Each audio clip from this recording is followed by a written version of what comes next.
एउटा कुरा थाहा छ, तपाईले भर्खरै देख्नुभएका यी सबै घटनाहरू नेपालको एउटै परिवारसँग जोडिएको छ। नेपाली राजनीतिको एउटा ऐतिहासिक परिवार जसले 2007 सालमा राणा फाल्यो, 2046 सालमा बहुदलीय आयो र 63 मा राजा फाल्यो र 2072 मा देशको संविधान जारी गर्यो, जसले नेपालको पहिलो बम ब्लास्ट गर्यो र पहिलो प्लेन हाइज्याक पनि गर्यो, जुन परिवारले नेपालको पहिलो जननिर्वाचित प्रधानमन्त्रीदेखि लिएर नेपालमा सबैभन्दा धेरै पटक प्रधानमन्त्री हुने व्यक्ति दुवै दियो, जसको जगमा बसेर नेपालमा विभिन्न पार्टीहरू स्थापित भए र सँगसँगै नेपालको भविष्य कोरियो। एउटा परिवार, 4 शक्तिशाली प्रधानमन्त्री, 3 ठूला जनआन्दोलन र उनीहरूको 80 वर्षभन्दा लामो राजनीतिक इतिहास।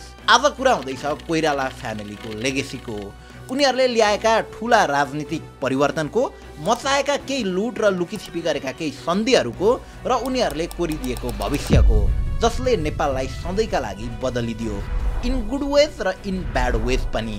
आजको हाम्रो यो पुस्ता जसले देशलाई बङ्गलादेश बनाउँछौँ भनिरहेछ तर सडकमा नउत्रिएर फेसबुकमा नेताहरूलाई अनफलो गरेर बसिरहेछ, यो पुस्ताले क्रान्तिको बारेमा धेरै कुरा आजको भिडियोबाट बुझ्न सक्छन्। सो प्रस्तुत छ in-depth story on how Koirala family changed Nepal फरएभर।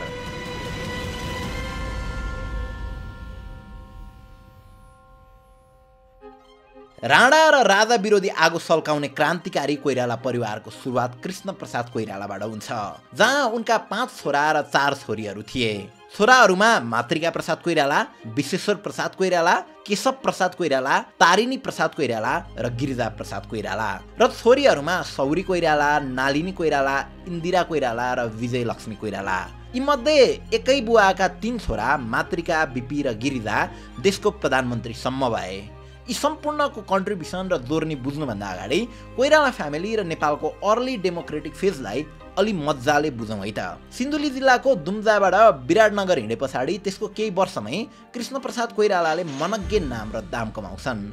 उनले विराटनगरमा व्यापार गर्थे र देशभरिका भन्सार अड्डा ठेक्कामा लिएका थिए। उनले लगाउने लुगा जुत्ता कपडा कोलकाताबाट आउँथ्यो, जुन अङ्ग्रेजको जस्तो बनोटको हुन्थ्यो। कोलकातामा पनि उनको अफिस थियो। टन्न पैसा, यसो आरामको जिन्दगी र राणा प्रधानमन्त्रीहरूसँगको राम्रो चिन्जानले उनको विराटनगरमा यति प्रभाव थियो कि अहिलेको विराटनगर बजार र चन्द्रगञ्ज बजार उनै कृष्ण प्रसाद कोइरालाको देन हो। कृष्ण प्रसाद राणा नजिक भए तापनि उनीमा त्यो बेलाका सामन्तीहरूको जस्तो सोच भने थिएन। बरु उल्टै त्योभन्दा विपरीत कृष्ण प्रसाद क्रान्तिकारी स्वभावका थिए। उनको विचारमा सबै नेपालीले पढ्न पाउनुपर्छ, राम्रो उपचार पाउनुपर्छ र राम्रो खाना लाउन पाउनुपर्छ भन्ने थियो। त्यही अनुरूप नै उनले विराटनगरमा नेपालकै पहिलो निजी अस्पताल र संस्कृत पाठशालाको स्थापना गरिदिन्छन्। यस लगतै उनले मजदुरको हकितका लागि भने विराटनगरमा विभिन्न सभा र सम्मेलनहरू सुरु गर्छन्। यो समयमा स्कुल, हस्पिटल खोल्न र यस्तो जनताको कामहरू बारेमा बोल्न बन्देज थियो, वा यसो भनौँ यस्ता कामहरू केवल राणाहरूले मात्र गर्थे। तर कृष्ण प्रसाद त कृष्ण प्रसाद थिए। उनी राणासँग नजिक थिए तर उनीहरूको झोले थिएनन्। उनीहरूको चरण वन्दना गर्दैन थिए। आफूलाई ठिक लागेको कुरा जसरी पनि गर्थे। विक्रम सम्वत 1975 तिरको कुरा हो। पूर्वी नेपालका पहाडी र हिमाली क्षेत्रहरूबाट ढाक्रेहरू विभिन्न सरसामानको किनमेल गर्न विराटनगर आउने चलन थियो। वेल, यहाँ ढाक्रे यस्ता व्यक्तिहरूलाई भनिन्थ्यो जसले सामान बोकेर एक ठाउँबाट अर्को ठाउँ किनमेल गर्न जान्थे। तिनै ढाक्रेहरूको गरिबी देखेर कृष्ण प्रसादमा राणाहरूप्रति बिस्तारै आक्रोश पैदा हुन्छ। फाटेको लुगा अनि नाङ्गो खुट्टा, कृष्ण प्रसादले ढाक्रेहरूमा देशको स्थिति झल्किएको महसुस गर्छन्। उनलाई राणाहरूले ब्रिटिसर्सहरूसँग मिलेर नेपाल र नेपालीलाई कुन हदसम्म लुटिरहेछन् भन्ने कुराको आवाज हुन थाल्छ। उनले त्यो फाटेको ढाक्रेको लुगालाई तत्कालीन प्रधानमन्त्री चन्द्र शमशेरको 55औं जन्मदिनको अवसर पारेर एउटा चिठीसहित पठाइदिन्छन्, जहाँ लेखिएको थियो, यो उपहार श्री 3 महाराज चन्द्र शमशेरलाई म तथा सम्पूर्ण नेपाली जनताहरूको तर्फबाट। उपहारको पत्र पाउनासाथ चन्द्र शमशेर रिसले आगो हुन्छन्। उनले कृष्ण प्रसादका उदारवादी गतिविधिहरू पहिलाबाट नै निहालिरहेका थिए। तर यो पालिको उपहारले भने चन्द्र शमशेरलाई अति नै चिड्याउँछ र एकाएक कृष्ण प्रसादका सारा धन सम्पत्ति र व्यापारलाई कब्जामा लिन्छन् र उनलाई जेल हाल्ने निर्देशन दिन्छन्। तर सबै कुरा गुमाइसकेका कृष्ण प्रसाद आफ्नो ज्यान बचाउँदै आफ्ना दुईटी श्रीमती सहित सम्पूर्ण परिवार लिएर भारततिर लाग्छन्। भारत गएका कृष्ण प्रसाद बनारसको ठटेरी बजारमा बस्छन् र उतै आफ्नो जीवनयापन सुरु गर्छन्।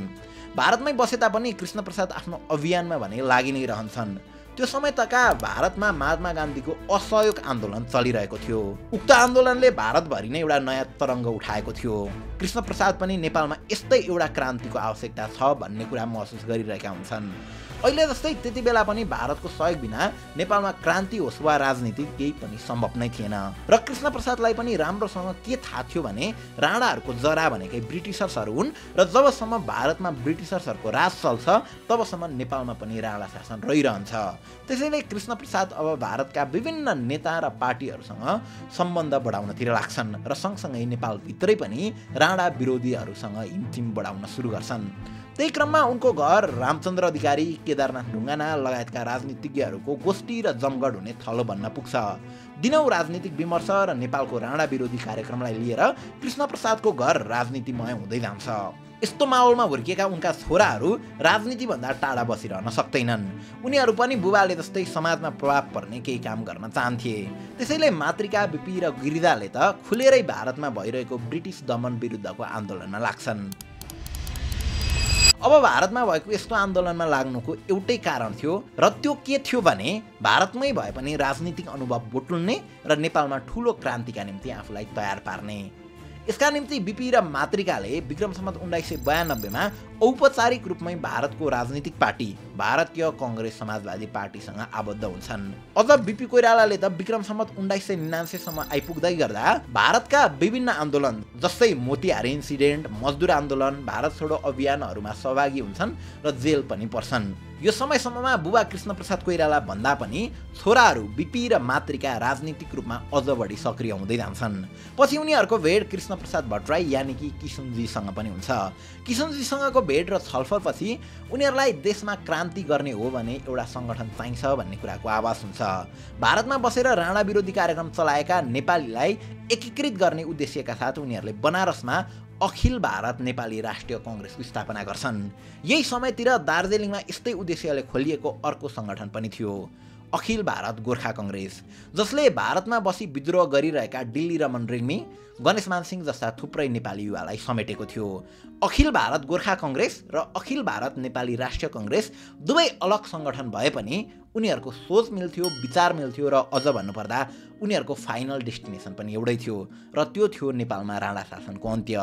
यसरी सबै कुरा मिलेपछि उनीहरू एक हुने निर्णय गर्छन् र विक्रम सम्वत 2003 माघ 13 मा कोलकातामा टङ्कप्रसाद आचार्यको अध्यक्षतामा नेपाली राष्ट्रिय कांग्रेसको स्थापना हुन्छ। अध्यक्ष टङ्कप्रसाद आचार्य भए तापनि उनी पहिलेबाट नै राणा विरोधी गतिविधि गर्नाले जेलमा थिए। त्यसैले अब सम्पूर्ण जिम्मा बिपी कोइरालाकै काँधमा आउँछ। उनकै नेतृत्वमा नेपाली राष्ट्रिय कांग्रेसले भारतमै बसेर नेपालका विभिन्न क्षेत्रहरूमा नागरिक उजागर कार्यक्रमहरू सञ्चालन गर्न थाल्छ। तपाईहरुलाई जानकारी गराउँ, विक्रम सम्वत 2003 सम्म आउँदै गर्दा नेपालको परिवेश निकै नै बदलिएको थियो। डिक्टेटर चन्द्र शमशेरको पतन भइसकेको थियो भने देशमा उदारवादी मानिने प्रधानमन्त्री पद्म शमशेरको आगमन भइसकेको थियो। त्यस्तै मातृका, बिपी र गिरिजाका बुबा कृष्णप्रसाद कोइरालाको पनि मृत्यु भइसकेको थियो अनि भारत पनि अब ब्रिटिस कोलोनिजमबाट मुक्त हुने कुरा पक्का पक्की भइसकेको थियो। उदारवादी मानिएका प्रधानमन्त्री पद्म शमशेरले फ्रिडम अफ स्पिच र फ्रिडम अफ एजुकेसन जस्ता केही इनिसिएटिभहरू लिए पनि आम जनताले भने यसको अनुभूति गर्न पाएका थिएनन्। अझ फ्याक्ट्री मिल्सहरूमा ज्याला मजदुरी गर्नेहरूको स्थिति झन्नै दयनीय थियो। उनीहरूले न त एउटा कम्पनीले दिनुपर्ने प्रोपर पेमेन्ट पाएका थिए, न त उनीहरूको सुरक्षालाई लिएर राणाहरूले केही कदम नै उठाएका थिए। यो देशैभरको मिल वा फ्याक्ट्रीमा काम गर्ने मजदुरको समस्या थियो। विराटनगर स्थित विराटनगर जुट मिल भित्रको अवस्था पनि त्यही थियो। त्यहाँ ज्याला मजदुरी गर्नेहरू एकदमै असन्तुष्ट थिए तर केही गर्न सकिरहेका थिएनन्। अब विराटनगरमै हुर्किएको भएर बिपी कोइरालाले यो कुरा थाहा पाउँछन् र बिस्तारै एउटा प्लान बनाउँछन् र त्यही प्लान अनुरूप नै भारतमै बसिरहेका गिरिजाप्रसाद कोइराला लगायतका केही युवाहरू विराटनगर फर्कन्छन् र विराटनगर जुट मिलमा कामदारको रूपमा छिर्छन्। केही समय त्यही काम गर्ने बहानामा गिरिजाले मजदुरको आक्रोशलाई आन्दोलनमा बदल्छन् र विक्रम सम्वत 2003 फागुन 21 गते पहिलोपल्ट विराटनगर जुट मिलबाट मजदुरहरूले आफूमाथि भइरहेको ज्यादती विरुद्ध आवाज उठाउँछन् र यसको नेतृत्व गरिरहेका थिए 23 वर्षे ठिटो गिरिजाप्रसाद कोइरालाले। सुरुमा त यो आन्दोलन विराटनगरमा मात्र सीमित थियो, पछि लगातार म्यानेजमेन्टको दमन र राणाहरूको व्यवस्थाले गर्दा आन्दोलनले झन् उग्र रूप लिन थाल्यो। विराटनगर सँगसँगै देशैभरका मिल र फ्याक्ट्रीमा रहेका मजदुरले सबै ठाउँ आन्दोलन सुरु गर्छन्। आन्दोलनको नेतृत्व गरिरहेका गिरिजाप्रसाद कोइरालालाई कङ्ग्रेसले ब्याक सपोर्ट दिएको थियो। पछि आन्दोलन चर्किँदै गएपछि आगोमा घिउ थप्न बिपी कोइराला पनि नेपाल आउँछन् र उनको आगमनसँगै मिलमा मजदुरको अधिकारका लागि सुरु गरिएको मजदुर आन्दोलन अब राणा विरोधी आन्दोलनमा परिणत हुन्छ। अब यो आन्दोलनमा विद्यार्थी किसान हुँदै आम सर्वसाधारण मिसिन्छन् र यसले देशव्यापी रूप लिन्छ। यो क्रान्तिको झिल्को मात्र थियो तर पनि प्रचण्ड थियो। राणाहरूको विरोध गरिरहेका आम जनताहरूको आँखामा योभन्दा पहिला यस्तो आक्रोश कहिल्यै पनि देखिएको थिएन, जसले गर्दा उदारवादी भनिएका पद्म शमशेर पनि कठोर कदम लिन बाध्य हुन्छन् र एकपल्ट सैनिक विराटनगर पठाउँछन् अनि बिपी गिरिजा मनमोहन अधिकारी लगायतका मुख्य नेताहरूलाई जेल हाल्छन्। आन्दोलन दबाउन बिपी लगायतलाई जेल हाले तापनि आन्दोलन अझ सशक्त रूपमा चर्कन थाल्छ। नेपाली राष्ट्र कङ्ग्रेसको अगुवाईमा देशैभर आन्दोलन हुन्छ र ठाउँ ठाउँबाट राणा विरोधी नाराहरू गुन्जिन थाल्छ। तानाशाह मुर्दाबाद, प्रजातन्त्र जिन्दाबाद, बिपी कोइरालालाई रिहा गर आदि। यता राणा विरोधी गतिविधि चलिरहँदा उता भारतमा पनि ब्रिटिसर्सहरू विरुद्धको आन्दोलन जोडतोडका साथ चलिरहेको हुन्छ र यसको केही समयमै 2004 साउन 31 गते भारत पनि ब्रिटिसर्सहरूबाट पूर्ण रूपमा स्वतन्त्र हुन्छ, जसले गर्दा अब भारत अवस्थित नेपाली राष्ट्रिय कङ्ग्रेसले पनि खुल्ला रूपमा आफ्नो प्रभावलाई बढाउने मौका पाउँछ र अन्ततः ब्रिटिसर्सहरूको पलायन र आफ्नै भाइ भारतद्वारको थिचोमिचोले निरीह बनेका पद्म शमशेरले बिपी लगायत अन्य नेताहरूलाई छाड्न बाध्य हुन्छन् र आफू पनि सम्पूर्ण राजकाज छाडेर भारत पलायन हुन्छन्। पद्म शमशेरले देश छाडे लगतै मोहन शमशेर देशको प्रधानमन्त्री बन्छन्। मोहन शमशेर चन्द्र शमशेरका छोरा थिए। मोहन शमशेर ठ्याक्कै आफ्नै बाउ जस्ता थिए, कुर, तानाशाह र आफ्नै मनमर्जीका मालिक। उनी यो समय अलि उदारवादी हुनुपर्थ्यो, बिपी लगायतका अन्य नेताहरूलाई आफ्नो साथमा लिन सक्नुपर्थ्यो। तर भनिन्छ नि, विनाशकाले विपरीत बुद्धि हो, ठ्याक्कै त्यस्तै नै गर्छन् मोहन शमशेरले। उनले पद्म शमशेरले ल्याएका सुधारवादी विधानलाई एबोलिस गर्छन् वा भनौँ जफत गर्छन् र सम्पूर्ण शक्ति आफ्नै हातमा राखेर सरकार चलाउन थाल्छन्। यसले गर्दा देशका राजनीतिक पार्टी र जनतामाझ राणाहरूप्रति थप निराशा बढ्छ र केही समय शान्त बनेको नेपाली सडक पूर्ण तात्न थाल्छ। अब बिपी मातृका र गिरिजाले मौकाको फाइदा उठाउँछन् र देशमा छरिएको राणा विरोधी अभियानलाई एकीकृत बनाउँदै जान्छन्। देश अब प्रजातान्त्रिक आन्दोलनतिर लम्किँदै थियो। देशभित्र ठाउँ ठाउँमा आन्दोलन चर्किनै रहेका थिए, तर त्यो आन्दोलनहरूलाई प्रधानमन्त्री मोहन शमशेरले मजाले दबाइरहेका थिए, अहिले केपी ओलीले जस्तै। आन्दोलन अझ प्रभावकारी बनाउन कोइरालाहरूले केही खास गर्नै पर्ने थियो। त्यही क्रममा ढुङ्गा खोज्दा देउता मिले जस्तै बिपी कोइरालाको सम्पर्क दुई महत्त्वपूर्ण व्यक्तिहरूसँग हुन्छ। एक सुवर्ण शमशेर जवारा र दुई त्यो म एकैछिनमा भन्ने नै छु।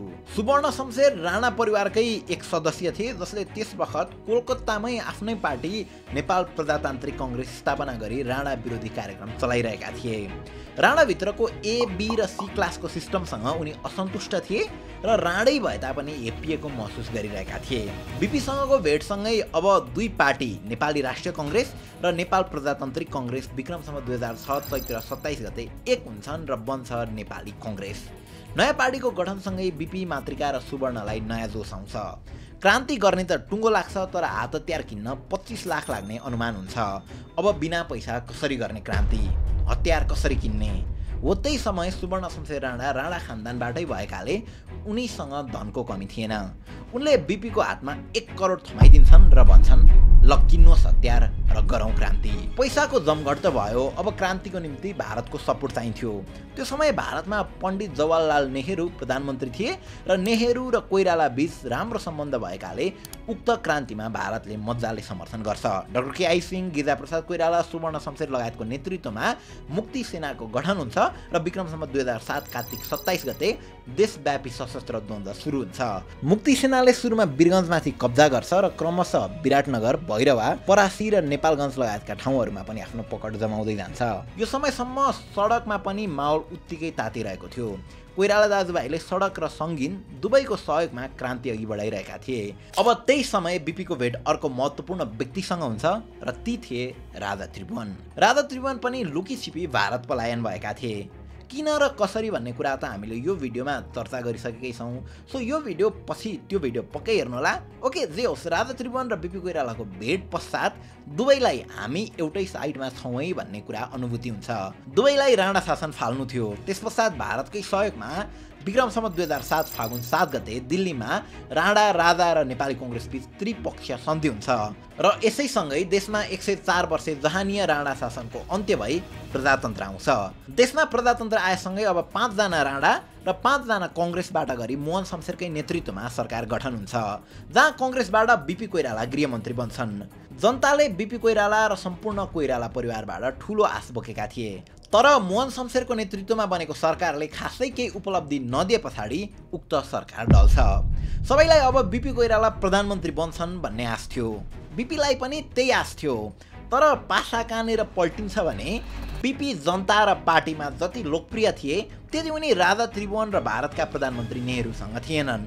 त्यसैले उनका दाइ मातृका प्रसाद कोइराला त्रिभुवन र नेहरूकै सहयोगमा देशको प्रधानमन्त्री बन्छन्। यसले गर्दा अब दुई भाइ बीच पावर टसल हुन थाल्छ, अथवा अवस्था यस्तोसम्म आउँछ कि मिलेर राणा फालेका दाजुभाइ एक अर्काको कुरामा सहमति जनाउनै छाड्छन्। अनि विक्रम सम्वत 2009 मा जनकपुरमा नेपाली कङ्ग्रेसको 5औं महाधिवेशन हुन्छ र बीपी कोइराला सभापतिमा चुनिन्छन्। बीपी पार्टी सभापति बने लगतै अब आफ्नै दाइ र तत्कालीन प्रधानमन्त्री मातृका प्रसाद कोइराला प्रति पार्टीभित्रै आक्रामक रूपमा देखा पर्छन्। उनले मातृकाले चालेका हरेक इनिसिएटिभहरूलाई ब्लक गरिदिन्छन् र मातृका पार्टी र जनताको भन्दा पनि राजा र भारतको कुरा सुनिरहेको आरोप लगाउँछन् र तत्काल राजीनामा माग्छन्। आफैले स्थापना गरेको पार्टी र आफ्नै भाइले विरोध गरेको देखेर मातृकाले एकाएक प्रधानमन्त्री र पार्टीबाट नै राजीनामा दिन्छन् र नेपाल प्रजा पार्टी नामक नयाँ पार्टी खोल्छन्। यो समय प्रधानमन्त्रीको पद राजा त्रिभुवनले नै राख्छन् र करिब 1 वर्ष पश्चात फेरि तिनै मातृका प्रसाद कोइरालालाई प्रधानमन्त्री नियुक्त गरिदिन्छन्। यो पटक मातृका नेपाली कङ्ग्रेसबाट होइन, नेपाल प्रजा पार्टीबाट प्रधानमन्त्री बन्दै थिए। उनी जनताको प्रधानमन्त्री नभइकन त्रिभुवन र भारतको आशीर्वादमा प्रधानमन्त्री बनेकाले नेपालको सडकदेखि दरबारसम्मै भारतीयहरूकै हुकुम चलिरहेको हुन्थ्यो। नेपाल सरकारको हरेक मन्त्रालय, सरकारी कार्यालयदेखि स्कुल र कलेजमा पनि भारतीय नियुक्तिहरू मजाले हुन थाल्छ। मातृकाले त्यो समय भारत र नेहरूलाई यसरी रिजाएका थिए कि त्यो बेला एउटा उखान नै थियो, दिल्लीमा नेहरूलाई रुगा लाग्दा काठमाडौँमा मातृकालाई हाँस्यौँ आउँछ। मातृका आफ्नो प्रधानमन्त्रीको कुर्सी जोगाउन यहाँसम्म गिर्छन् कि एकचोटि पनि नसोची उनले नेपालको स्वाधीनता विपरीत गएर विक्रम सम्वत 2011 वैशाख 12 गते कोशी सम्झौता समेत गर्न भ्याउँछन्। यो सबै भइरहँदा बीपी कोइराला भने संसदीय चुनावको मुद्दालाई लिएर सडक आन्दोलन गरिरहन्छन्। यता राजा त्रिभुवनको मृत्युसँगै महेन्द्र राजा बनेपछि 2015 मा देशको पहिलो आम निर्वाचन हुन्छ। निर्वाचन पश्चात अन्ततः बीपी कोइराला देशको पहिलो निर्वाचित प्रधानमन्त्री बन्छन्। तर त्यो सरकार 18 महिना पनि नटिक्दै 2017 पुस 1 गते राजा महेन्द्रले कु गर्छन् र सम्पूर्ण पार्टीहरूमाथि प्रतिबन्ध लगाई सम्पूर्ण शासन सत्ता आफ्नो हातमा लिन्छन्। अब राजा महेन्द्रको कु पश्चात दुई कोइराला दाजुभाइ बीपी र गिरिजा जेल परे पनि उनीहरूका दाजु मातृका प्रसाद कोइराला भने राजासँगको निकटताले गर्दा नेपालको तर्फबाट UN रिप्रेजेन्टेटिभ र पछि US का लागि राजदूतसम्म सिफारिस हुन्छन्। अनि बिस्तारै उनी आफ्नै केही खराब निर्णयले पछुताउँदै सक्रिय राजनीतिबाट विश्राम लिन्छन्। अहिलेसम्म पनि धेरैले चाहिँ राजा महेन्द्र र बीपी कोइराला मिलेको भए देश कहाँ पुग्थ्यो होला भन्ने कल्पना पनि गरिरहन्छन्। तर त्योभन्दा सजिलो दुई दाजुभाइ बीपी र मातृका मात्र मिलेको भए, मातृकाले नेपाली कङ्ग्रेस फुटाएर अर्को पार्टी गठन नगरेको भए सायद नेपालको राजनीतिक भविष्य वा हाम्रै वर्तमान पनि अर्कै हुन्थ्यो होला। खैर पछि बीपी र गिरिजा भने 8 वर्षको जेल भोगाई रित्तो गोजी र अनिश्चित राजनीतिक भविष्य बोकेर विक्रम सम्वत 2024 मा बनारसतिर लाग्छन्। बीपी बनारस जानु अघि पनि राजालाई भेट्न खोजिरहन्छन्, तर साइद जुरेन वा भनौँ मौका उनले महेन्द्रलाई भेट्न पाउँदैनन्। बनारस पुग्न साथ बीपी लगायतका नेताहरू फेरि एकीकृत हुन्छन् र एकलौटी पञ्चायती व्यवस्था विरुद्ध फेरि आन्दोलन सुरु गर्छन्। यो समयमा नेपालमा कम्युनिस्टहरूले पनि पञ्चायत विरोधी आन्दोलन चर्काइरहेका थिए। नेपाली कङ्ग्रेसले उक्त आन्दोलनमा सहभागिता जनाउन खोजिरहेको थियो, तर बीपी भने बन्दुकको क्रान्ति गर्ने सोचमा हुन्छन्। बीपी का केही कुराहरू निकै अनौठा थिए। उनले त्यो समयका प्युर डेमोक्रेटिक मानिने कम्युनिस्टहरूलाई देखि सहँदैन थिए भने अटोक्रेटिक मानिने महेन्द्रलाई खुबै मन पराउँथे। आफै समाजवादको भारी बोक्ने बीपी समाजवादी कम्युनिस्टहरूको खेदो खन्न पछि पर्थेनन्। त्यही भएर पनि होला उनले आफू भारत हुँदा होस् वा क्रान्ति गर्नु अगाडि पनि पटक पटक महेन्द्रसँग सम्पर्क गर्न खोजिरहन्छन्। तर जब राजा महेन्द्रको मृत्यु पछाडि वीरेन्द्र राजा बन्छन् तब भने बीपी र राजतन्त्र वा भनौँ बीपी र राजा बीचको दूरी बढ्दै जान्छ। अघि कुरा गरे जस्तै बीपी बन्दुकको क्रान्ति गर्न चाहन्थे र हतियार सङ्कलन गर्ने क्रममा बीपी को भेट बनारसमा बसेका बस्ने एकजना हिप्पीसँग हुन्छ। उक्त हिप्पी पनि बीपीलाई हतियार दिन तयार हुन्छन्, तर बीपीसँग सुको पैसा पनि थिएन। अब पैसा जुटाउने आइडिया गिरिजालाई आउँछ र उनले विराटनगर प्लेन हाइज्याकको प्लान बनाउँछन्। विक्रमसम्म 2030 ज्येष्ठ 28 गते भारु 30 लाख बोकी विराटनगरबाट काठमाडौँ जान लागेको नेपाली शाही विमानलाई दुर्गा सुवेदी लगायत कोइराला परिवारसँग निकट केही क्रान्तिकारी युवाहरूले आफ्नो कब्जामा लिन्छन् र त्यो पैसा लुट्छन्। लुटेको पैसा बनारस आएसँगै बीपीले हतियार किन्छन् र सुरु हुन्छ पञ्चायती विरोधी सशस्त्र युद्ध। 2032 सालसम्म आउँदै गर्दा देशमा सशस्त्र युद्धले एउटा नयाँ मुकाम पाइरहेको हुन्छ। नेपाली कङ्ग्रेसले दिन प्रतिदिन आफ्नो प्रभाव फैलाइरहेको बेला बीपी भारतबाट मेलमिलाप नीति लिएर नेपाल जान्छन् र त्यही मौकाको फाइदा उठाउँदै राजा वीरेन्द्रले बीपीलाई जेल हालिदिन्छन्। जेलमा रहँदा बीपीलाई थ्रोट क्यान्सर देखा पर्छ। यसको उपचार त्यति बेला नेपालमा सम्भव थिएन। उनले तत्कालीन राजा वीरेन्द्रसम्म यो खबर पुर्याउँछन् र वीरेन्द्रले पनि आफ्नो विरोधी नै भए पनि देश र जनताकै लागि लडिरहेको व्यक्ति हो भनेर बीपीलाई अमेरिका पठाउँछन् र लाग्ने खर्च सबै सरकारले नै बेहोरिदिन्छ। अमेरिकामा उनलाई त्यहाँका एकजना जर्नालिस्टले अन्तर्वार्ता लिँदा तपाईँ किन देश फर्कन चाहनुहुन्छ भनेर प्रश्न सोधेका थिए। बीपीले चाहेको भए अमेरिकामै लुक्न सक्थे, त्यतै बसिरहन सक्थे, तर उनले त्यसो गरेनन्। पत्रकारको त्यो प्रश्नमा बीपीले के भने त्यो आफै सुन्नुहोस्। To keep faith with the king. You know, I was released specifically for medical treatment here. And I'm released on parole, which means I have to go back. And I told the king that after the treatment I would return to prison and to face the trial. And then secondly, I have to keep faith with my own people, my comrades, people who have fought, who are fighting alongside me for the restoration of democratic rights. बीपीले आफू दुई कारणले देश फर्कन पर्ने बताएका थिए। एक त उनी राजालाई दिएको वचन पूरा गर्न चाहन्थे र अर्को देशमा लोकतन्त्र पुनर्स्थापनाका निम्ति लडिरहेका आफ्ना साथीहरूलाई उनको साथ चाहिएको बताएका थिए। उनको यो अभिव्यक्तिबाट अहिलेका महत्त्वकांक्षी र स्वार्थमा डुबेका केही कङ्ग्रेसीहरूले धेरै कुरा सिक्न आवश्यक छ। त्यही भएर त बेला बेला कुरा उठिरहन्छ, बीपीको त्यो कङ्ग्रेस अहिले के भयो। अब बीपी कोइरालाको थ्रोट क्यान्सरको कुरा भइरहँदा सानो इन्फर्मेसन है त।